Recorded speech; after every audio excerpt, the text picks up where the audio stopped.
one time this guy came out without his parents out of his car, out of a taxi cab, and the two officers were walking right by, and I had to tell them not to arrest him.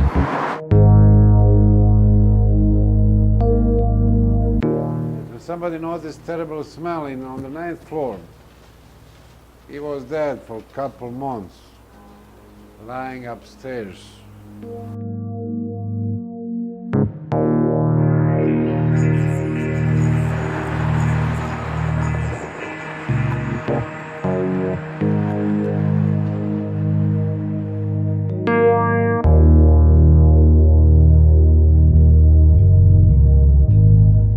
I was born in Puerto Rico, came here when I was 2 years old. I've been here for pretty much all my life. I used to work at the Sound Factory disco bar, working behind the velvet rope. I don't know how I survived it.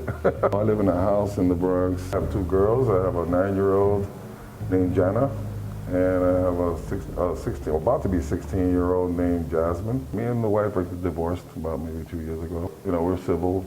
You know, we make sure we pay attention to our children, you know, and they come first no matter what. I'm kind of like the coolest doorman they know.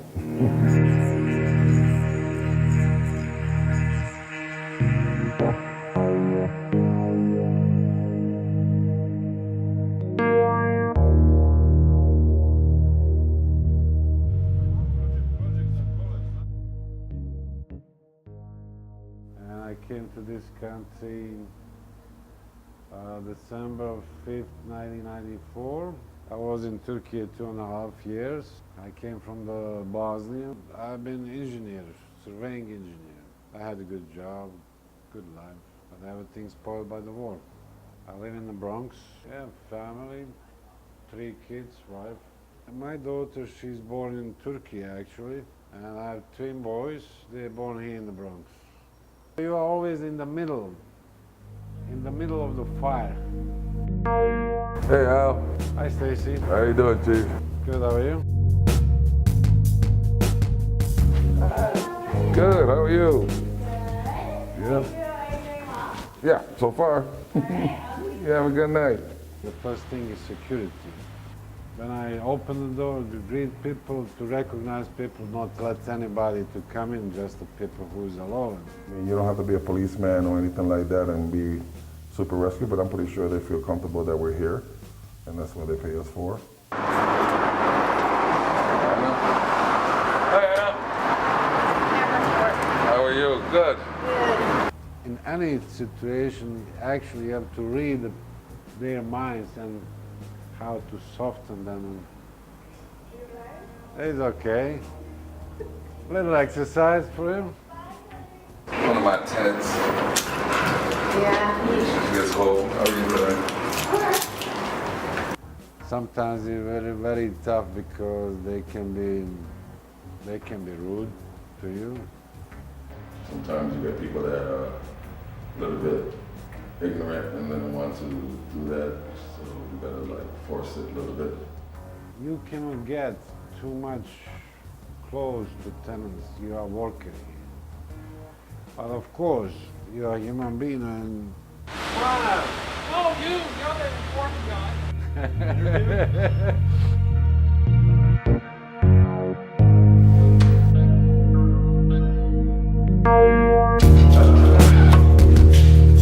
Well, when it gets really late, about 3 in the morning, we usually lock up here.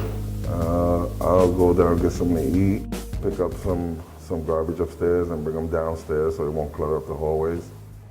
Down there is, you know, laundry, gym, backyard. I have 2 cameras here that watches the laundromat and the elevator, make sure no one gets hurt or stuck in the elevator like sometimes they do. So we have full control here, right? Watch a couple of movies, I'll bring my computer over here and my laptop and, you know, surf the web for a while. Give away the packages, the mail, the dry cleaning. This is where the boiler's at. It's a good place to hide if anything, any catastrophes happen. It's our locker room. This is Humphrey Bulgas, my man. This is 32 BJ. How much we get paid and our raises at times. Supers usually get more money than we do. You can take the ride back up. I'll go up on this side. We'll see who gets upstairs faster. Took you a long time. Like. I'll tell you about one tenant. They were just starting to take off their clothes and everything on the front of the streets and started dancing on the pole, so they started pole dancing. He used to live in apartment 9F. I mean, that usually happens around 4 o'clock in the morning. Mr. Kingsland. You're looking out for your people and your tenants and making sure that they don't get hurt. He always used to wear the same raincoat. You know, I don't really got to, but, you know, it's good to make sure that they're getting inside safely and get upstairs in their apartments. The same pants. A lot of them don't quite make it to their apartments and wind up sleeping in front of their doors. The same shoes, no socks. It's kind of fun watching all that sometimes, you know. He had the handlebar mustache. 3 months ago, we had the big fight out here. He was always like slow walking. The guys were walking down that way, He never in the rush. and a drunk gentleman was walking down the other way. For 9 years, I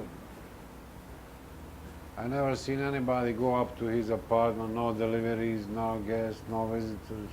And he turned around and said something about his girlfriend, and that was a big mistake. He had a big collection of the paintings, the famous painters like Picasso, Van Gogh. And they plummeted him right there behind the car. Many paintings, they've been worth like $500,000, millions. And they left him knocked out on the floor. He liked to talk by easy way, you know, relaxing. We helped out, grabbed the guy and picked him up. He liked to talk to me because he knew a lot of history, and I like history, arts and that. And he took a swing at me. One summer, we noticed he doesn't come out. And I kind of ducked and I showed him that I wasn't there to hurt him. Somebody noticed terrible smell on the 9th floor. So he took a walk down to the next building. He was dead for a couple months. He got inside just in time because the other guys came running behind him and looking for him. And he got away just in time. Most intriguing was all the time he lived under the fake name. It wasn't his real name. I was joking with the FBI agent, you know.